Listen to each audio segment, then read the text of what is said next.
My sister questioned the paternity of my son. It almost tore my family apart. But when her own pregnancy came into question, shocking secrets unraveled, destroying her marriage. Life seemed picture perfect. I was Emily, 35 years old, a devoted wife and mother. My husband, Ryan, and I had built a stable and happy life together, raising our two children, Ethan, 5, with his boundless energy and cheeky grin, and Olivia, 3, whose soft giggles could light up the darkest room. We lived in a modest but cozy home that was always filled with laughter and warmth. This weekend was supposed to be one of celebration. My father's 70th birthday was a milestone, and we had spent weeks preparing for it. Ryan had taken charge of grilling, showcasing his culinary skills, while I managed decorations and the children. My parents' backyard was transformed into a lively scene, balloons swaying in the breeze, a long table laden with food, and family members chatting away under the golden glow of fairy lights. Then there was Amber, my younger sister, who had a knack for drama. At 33, she had always been the one to test boundaries. Late as always, she arrived with a flourish that turned heads. Her bold outfit and loud greeting immediately shifted the focus. Amber's presence was like a whirlwind, attention-grabbing and, more often than not, unsettling. She'd spent years being the fun aunt, but her tactless comments and unfiltered opinions often made family gatherings feel more like battlegrounds. Amber's entrance set the tone for the evening. As we gathered around the table, the tension she carried with her became palpable. I focused on Dad, wanting him to feel loved and celebrated. He looked so content, smiling at the chatter of his grandchildren. Yet, Amber's voice cut through the pleasant hum of the gathering like a razor. She began with subtle digs at Ryan. "Oh, you've gained a bit of weight, haven't you?" And moved on to commenting on the party. Nothing was off limits. The food, the decorations, even the music. I tried to laugh it off, pretending it was part of her charm, but Ryan's tight smile told me he was less amused. I'd learned to brush off Amber's antics, but I could sense she was building towards something more disruptive. During dinner, as the conversation settled into a comfortable rhythm, Amber dropped her bombshell. She leaned back in her chair, swirling her wine, and said, almost casually, that Ethan looked a lot like Daniel, my ex-boyfriend from years ago. The words hung in the air like smoke, choking out the laughter and warmth. My first reaction was shock. It felt like the ground beneath me had opened up. I glanced at Ryan, who had frozen mid-bite, his fork suspended in the air. My parents exchanged awkward glances, trying to defuse the tension, but Amber's smirk said she had accomplished what she intended. The evening spiraled after that. Ryan grew quiet, his usual warmth replaced by a cold detachment. He avoided my eyes, and I felt the weight of his doubt settling heavily on my chest. Amber's words had planted a seed, and I could see it growing, twisting its roots into the foundation of our marriage. By the time we got home, the festive mood was a distant memory. Ryan went straight to bed without saying much, leaving me alone to wrestle with my thoughts. Ethan's innocent face came to mind, and the idea that anyone could question his place in our family made me feel both furious and helpless. How could Amber do this to us? The night dragged on. I lay in bed, staring at the ceiling, replaying the evening's events. Amber's words felt like poison, spreading doubt not just in Ryan but also, to my horror, in myself. I knew the truth, but now I found myself questioning whether Ryan truly believed me.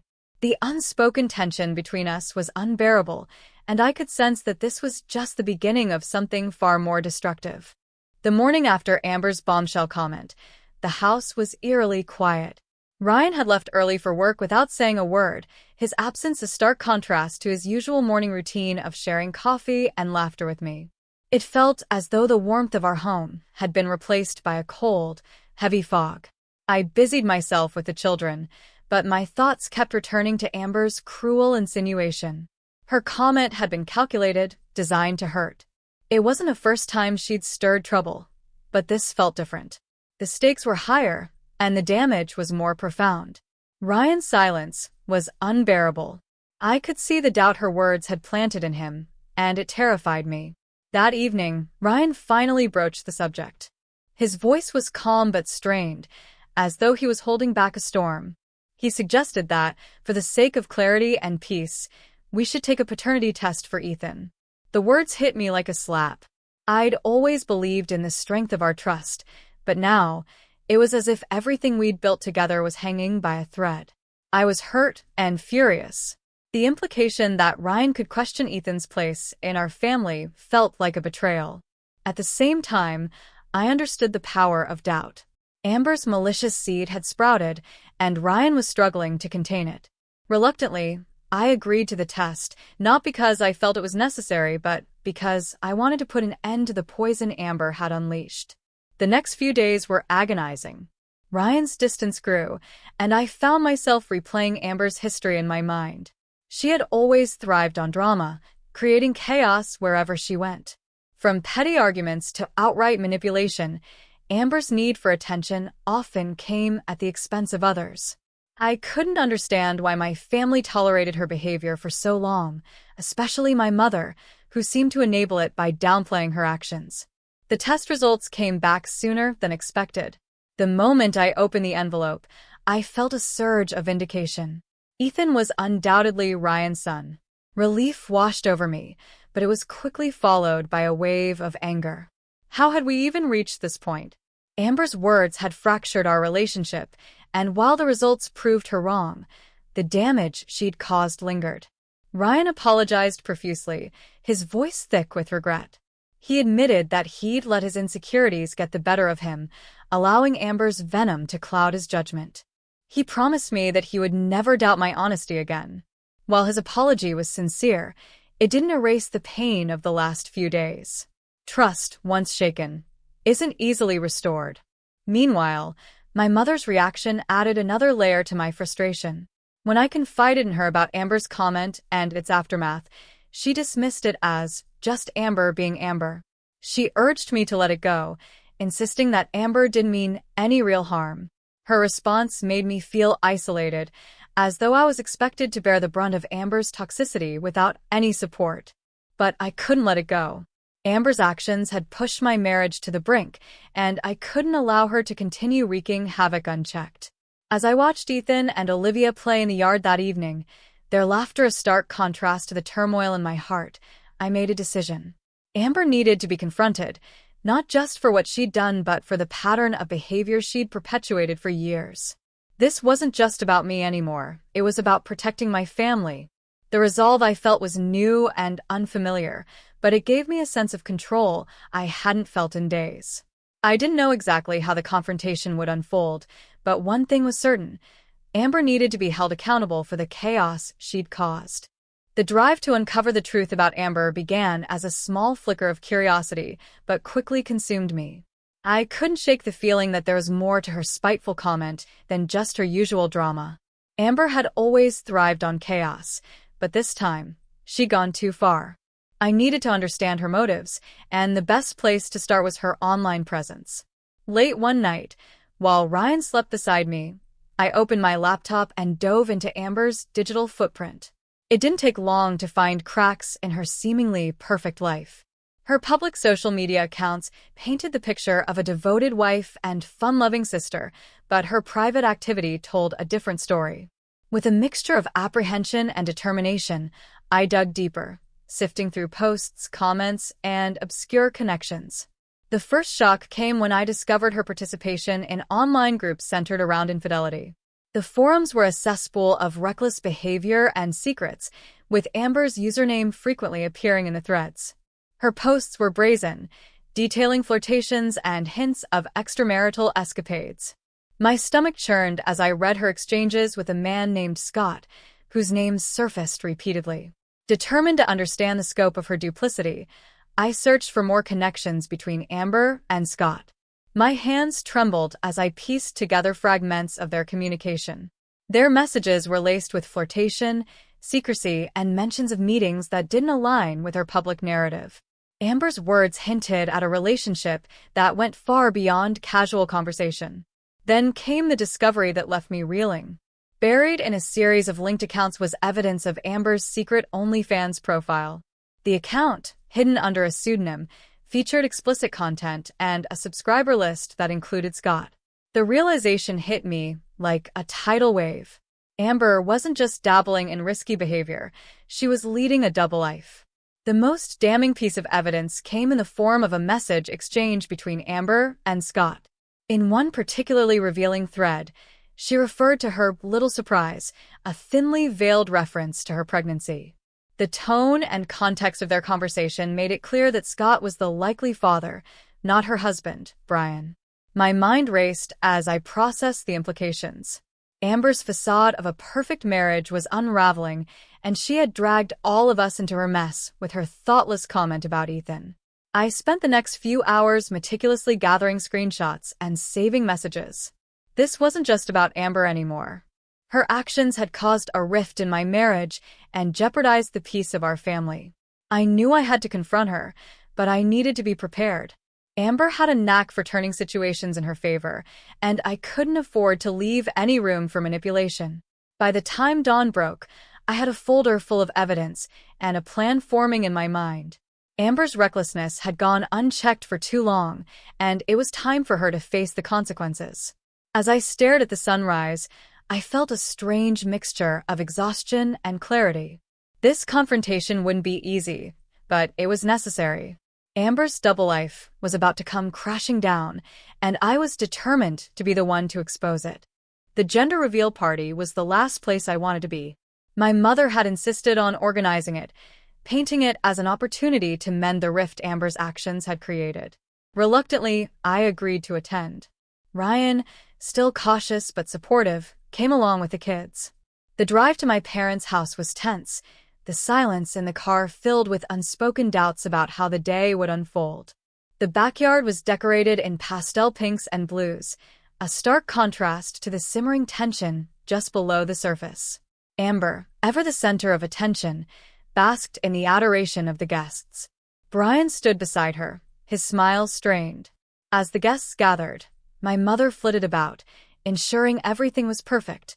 She cast me disapproving looks, a silent reminder to keep the peace. But I knew there would be no peace today.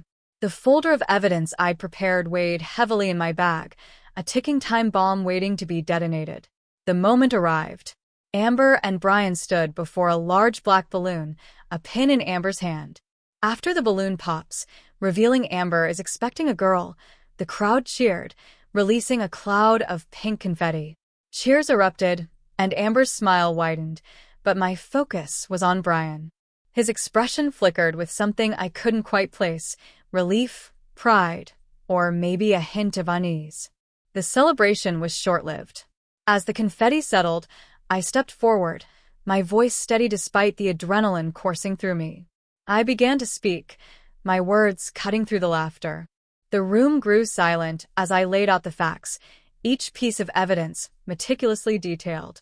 Gasps rippled through the crowd when I mentioned Scott, and Amber's face drained of color. Brian turned to Amber, his confusion quickly morphing into anger. He demanded answers, his voice rising above the murmurs of the guests. Amber stammered, trying to deflect, but the weight of the evidence was undeniable. I stood firm, watching as the mask Amber had worn for so long began to crack. When I revealed the messages discussing her little surprise, Brian's composure shattered. He demanded a paternity test for the baby, his voice trembling with fury and betrayal. Amber's attempts to deny the affair were feeble, each lie unraveling under the scrutiny of the evidence. The guests stood frozen, their expressions a mix of shock and disbelief. The tension reached its breaking point when Brian stormed out, leaving Amber standing alone in the aftermath of her lies. The silence that followed was deafening, the weight of the revelation hanging heavy in the air. My mother's face was pale, her attempts at unity reduced to ashes. The family gathering had turned into a spectacle of broken trust and shattered illusions. As Ryan and I gathered our children to leave, I couldn't help but feel a grim sense of justice. Amber's recklessness had finally caught up with her, and while the fallout was painful, it was necessary. The truth was out, and there was no going back. The party that was meant to celebrate new beginnings had instead laid bare the consequences of deceit, leaving everyone reeling in its wake. The fallout from the gender reveal party was swift and unrelenting. Brian left Amber that very night, his anger palpable as he packed a bag and walked out. He refused to return unless Amber agreed to a paternity test for the unborn child, a demand that only deepened the rift. Amber's response was predictably defensive. She lashed out, accusing everyone of betrayal, but her refusal to take the test spoke volumes. Whispers about Amber's double life began to spread among the extended family. The carefully curated image she had projected for years crumbled as leaked evidence made its way into private conversations. Screenshots of her messages with Scott, along with revelations about her OnlyFans account, became the unspoken topic of every gathering. The judgment was swift, and Amber found herself increasingly isolated. Even her closest allies in the family struggled to reconcile the person they thought they knew with the reality that had been exposed. I couldn't ignore the pangs of guilt that surfaced amidst the chaos. While Amber's actions had caused irreparable harm, I had been the one to expose her. The fallout was devastating, but a part of me felt justified. Amber had dragged my family into her web of lies, and I had done what was necessary to protect us. Still, seeing her face the consequences alone was a sobering reminder of how far things had spiraled. Months later, Amber gave birth to a baby girl. The moment should have been a celebration, but it was overshadowed by the lingering question of paternity. Brian insisted on the test, refusing to be present for the birth until the truth was known. When the results came back, they confirmed what many had already suspected: Scott was the father. The revelation devastated the family, especially our parents, who had held onto a sliver of hope that Amber's mistakes could be undone. For them, this was the final betrayal. The confrontation that followed was the most painful moment of all. Our parents, who had always been Amber's staunchest defenders, finally confronted her. The disappointment in their eyes was undeniable. They spoke of trust, respect, and the importance of family, their words cutting deeper than any punishment. Amber's attempts to deflect and blame others only deepened their frustration. For the first time, she was truly alone. Brian wasted no time in finalizing the divorce. His departure was resolute, and he made it clear that there was no path to reconciliation. Scott, the man Amber had risked everything for, abandoned her as well. Left to fend for herself, Amber faced a harsh reality. Her actions had alienated everyone who had once stood by her. Even our parents, while not entirely cutting her off, maintained a noticeable distance. Their visits were rare, and their conversations were strained. For Ryan and me, the road to recovery was long, but not impossible. The scars left by Amber's actions were deep, but therapy helped us navigate the pain and rebuild our trust. Slowly, we found our way back to each other, strengthened by the trials we had faced. Our children remained our anchor, their innocence a reminder of what truly mattered. As I reflected on everything that had happened, I couldn't help but think about the lessons we had all learned. Amber's downfall was a stark reminder of the consequences of selfishness and deceit. Her story, though painful, served as a cautionary tale for everyone involved. While the scars of her actions would remain, so too would the lessons they imparted. In the end, accountability had been served, and our family, though battered, emerged stronger and wiser.